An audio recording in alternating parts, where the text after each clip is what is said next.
পঞ্চপাণ্ডবের যুধিষ্ঠির এবং কৌরবদের দুর্যোধন এবং তার মামা শকুনি যখন পাশা খেলায় নিমজ্জিত ছিল, সেই সময় যুধিষ্ঠির তার বুদ্ধির লোপের জন্যে সে তার 4 ভাই এবং পঞ্চপাণ্ডবের পত্নী দ্রৌপদীকে সেই খেলায় বাজি রাখে। বিভিন্ন নানান ছলে বলে কৌশলে দুর্যোধন এবং তার মামা শকুনি যুধিষ্ঠিরকে সে পাশা খেলায় হারিয়ে দেয়। পাশা খেলায় জেতার সাথে সাথেই দুর্যোধন তার ভাই দুঃশাসনকে নির্দেশ দেয় পাঞ্চালী অর্থাৎ দ্রৌপদীকে সেই সভার মাঝখানে আনার জন্যে। পাঞ্চালী না আসতে যাওয়ায় দুঃশাসন তখন তার চুলের মুঠি ধরে হিড়হিড় করে টানতে টানতে সেই সভার মাঝখানে উপস্থিত করে এবং ছুঁড়ে ফেলে দেয় সভার মাঝখানে। ভাবতে পারছেন একটা মেয়ের জন্য কতটা অসহায়ত্বের প্রতীক এটা?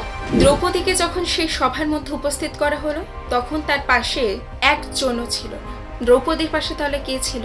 কেউই কি ছিল না? সেই সভায় কি কেউই গর্জন করেনি সেই অন্যায় হচ্ছে সেইটা দেখে? হ্যাঁ, গর্জন করেছিল। কৌরবদের 100টা ভাইয়ের মধ্যে একজন, তার নাম ছিল বিকর্ণ, যার নাম মহাভারতের এই দুর্যোধনের শকুনির ছলা পরামর্শ আর উল্টোপাল্টা বুদ্ধির মাঝখানে তার কথা একদমই ধামাচাপা পড়ে যায়। বিকর্ণের কথা কোনো জায়গাতে আমরা খুব একটা উল্লেখ দেখতে পাবো না, কিন্তু বিকর্ণ একা একজন ছেলে যে সেই সভায় গর্জন করে উঠেছিল সেই অন্যায়ের প্রতি, আর বাকি কেউ করে। সভায় উপস্থিত থাকা শয়ে শয়ে মানুষের মধ্যে সেই বিকর্ণের আওয়াজ একদম ফিকে পড়ে যায়। এখন কি হবে? এখনের ঘটনা হলো কিছু তো করতে হবে। কি করবে? সে রাগে ক্রোধে সবার এক কোণায় গিয়ে উপস্থিত হয়।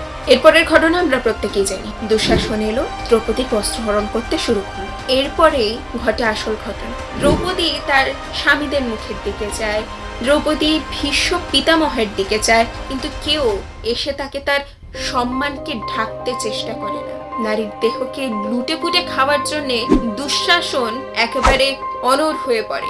দ্রৌপদী যখন সভায় উপস্থিত থাকা প্রত্যেকের মুখের দিকে চেয়ে দেখলো কেউই তাকে সাহায্য করতে আসছে না, সেই সময় সে তার প্রাণপ্রিয় সখা মাধবকে দুবাহু তুলে ডাকতে শুরু করলো, হে মাধব, তুমি আমায় এই পরিস্থিতির থেকে বাঁচাও, আমি আমার সম্মান হারিয়ে ফেলছি। সেই সময় তার প্রাণপ্রিয় সখা তার সখীর এই পরিস্থিতি দেখে অশ্রুসিক্ত নয়নে তার হাতে তার সখীর বেঁধে দেওয়া কাপড়ের একটা অংশকে খুলতে থাকলো। সেই কাপড়ের অংশটা খোলার পরে কি হলো? দুঃশাসন যখন দ্রৌপদীর পুরো শাড়িটা খুলতে থাকলো, সে দেখলো কাপড় কম পড়ছে না, সে হাঁপিয়ে যাচ্ছে। দৈববাণী যেরকম আসে সেরকম দৈববাণীর সাথে সাথে সেই কাপড়ও জোড়াচ্ছে দ্রৌপদীর গায়ে। অর্থাৎ এর থেকে কি বুঝলেন? আমাদের প্রত্যেকের জীবনেই কিছু এমন পরিস্থিতি আসবে যেখানে কেউই আমাদেরকে সাহায্য করতে আসবে না। কতদিন আর এইভাবে মুখ বন্ধ করে সব জ্বালা যন্ত্রণা সহ্য করবে বলো তো? না না, কিসের এত ভয় তোমার? সমাজের? যে সমাজ তোমাকে দুবেলা খেতে দেয় না, দুবেলা পড়তে দেয় না, যে সমাজ তোমাকে নিয়ে নানান আলাপ আলোচনা করে, তাকে নিয়ে তুমি এত ভাবছো? এত ভেবো না। সৎ কর্ম করো, সৎ চিন্তায় থাকো। যেই যেরকম করছে সে সেরকম কর্ম পাবে। ভুলেও ভেবো না তুমি কমজোর।